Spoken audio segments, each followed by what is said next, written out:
Well, hello there, 2025. How are you? Hopefully, you had a wonderful New Year's and a wonderful holiday with your family or friends or whoever you call your family.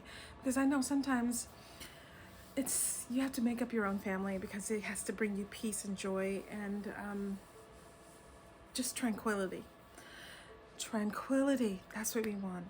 So, welcome back. I'm Lauren, and this is Claude here, and we're back home with our filming chair. Yay! We're back in San Francisco, and it is so good to be back in San Francisco. We love this city. This city is resilient, it's coming back. It's beautiful. There are days when it's just absolutely glorious outside. And we had a lovely walk this morning. It was nice to be back in the city. It's nice to be back in our hood. And so I was like, Claude, we got to film today. What are we going to film? And I was thinking, well, maybe we'll share our wish list for 2025. We'll share some things that if we had enormous amount of unlimited funds, what are some of the things that we would want to buy for ourselves? Claudia would want everlasting, not like a gumdrop, but an everlasting chicken foot.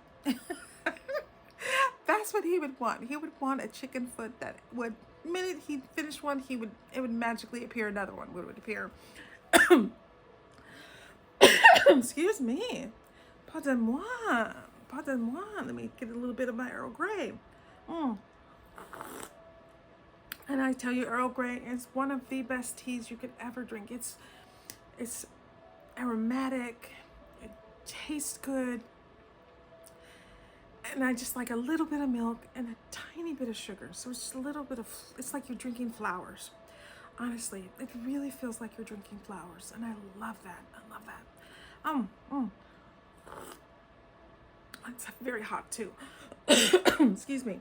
So I thought I would share with you my top 5 luxury pieces that if I had unlimited funds, these would be the things that I would want for myself. And we'll start off with one. I think the top of my list would probably be my Cartier Panthere,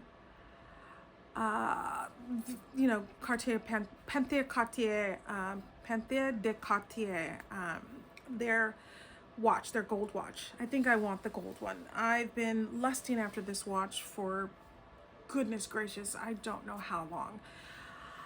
I was going to buy a tank because that was, within my budget wise that I wanted to spend. So I was going to get a gold tank or a vintage gold tank. But then I decided I was going to buy that in 2023. And my sister and I were in Vegas, and we were with a couple of our friends, and I was honestly going to purchase the watch then. And then something told me, no, Lauren, don't do that. Wait. And then I said, okay, I'll listen to my gut, because I always want to listen to my gut. My gut said, don't do that now. And I said, okay, I won't do it now. So I didn't purchase it. But in my dream world, I have a Panthere de Cartier in gold, just plain gold. I don't want a two-tone. I don't want, just I just want gold. I just want a gold one, and I want the links to be gold. I don't want leather. But yeah, so that's my ultra luxe first thing I want in 2025 on my wish list. That would be number 1.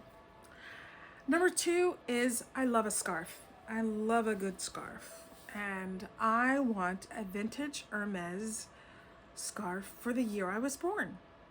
So I have found one, and it's pretty freaking reasonable. And I'm thinking, wow, I must be really old.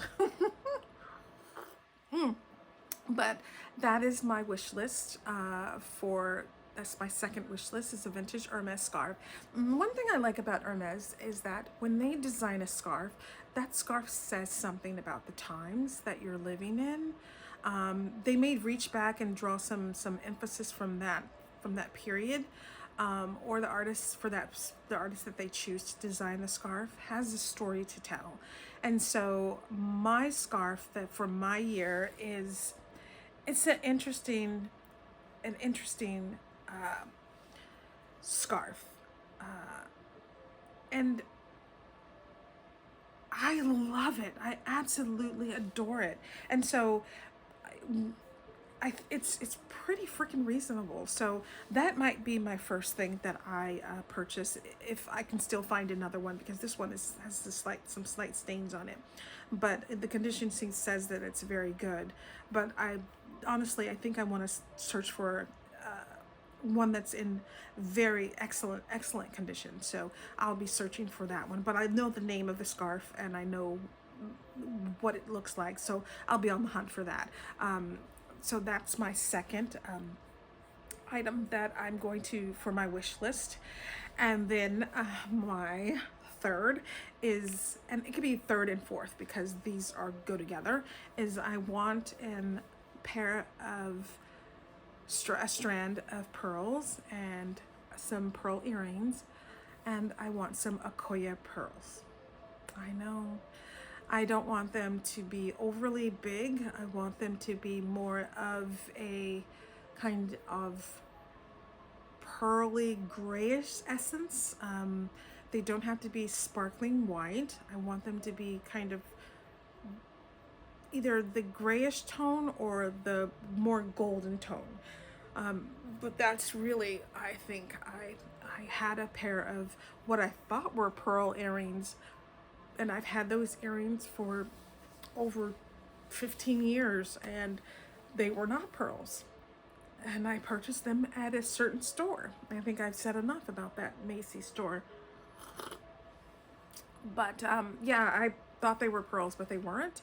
And so I definitely want a really beautiful pair of Akoya pearl earrings, and it's beautifully, a mid-level strand of pearls. I have a longer strand, and those are vintage. I purchased those, but I want some that will be a perfect design for my earrings, and I want the little stud, or they could be a drop. They could be drop as well, gold. But I want that. I want those are the two things. They could be a set, or mix and match. But honestly, I think I would want a set. So that's my 3 and 4. And then the fifth thing I'd say is I want the sunglasses from Jacques-Marie Mage. I think his glasses are just expertly architecturally designed, and they're spectacular. I absolutely love the shades that he designs. I think they're quite beautifully. And one of the things that I definitely admire about the brand is that they do not shy away from being unique and charging you for the uniqueness. And I do love that the brand has a series on a lot of their glasses, a lot of their sunglasses, and that sometimes you might like a specific style, but that style is only like 700 of them are made, and so only those 700 will be made for that specific series.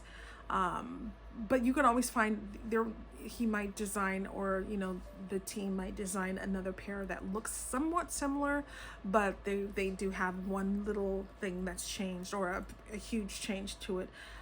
But I love the aspect of buying something that really you are part of a unique person who owns this specific brand, and this specific item. I love that thought. I love that, because although these are Oliver Peoples, and everybody has a pair of these, or I just think that's oversaturation sometimes. And I love the fact that I could purchase something that I am one of so many. It's not trying to be bougie or what. Yes, it is bougie, but it's not like, it's just, I want something that's very unique, because I'm unique. You are unique. We all are unique. And sometimes you want something to stand out. And so I want a pair of Jacques-Marie Mage sunglasses. I'm still debating on what's the color tint I want, either, and I want it to be a rose or a gold or a gray tint. It all depends on my mood for that day. So I might purchase, like, instead of one pair, I might purchase a few pair, because I dress in moods. I showcase my personality in moods. So that would probably be a way for me to, demonstrate my personality. And I think theme dressing is sometimes it's warranted, because it depends on your mood. So yeah, so those are my 5 items that in my dream world, these are the items that I think would make me feel really good. They won't solve world peace, they won't feed the hungry, they won't stop a genocide, they won't do anything like that, but they will definitely make me feel better for the moment. And I just want to wish everyone a blissful, fruitful, abundant, peaceful 2025. And I'll see you next time. Bye.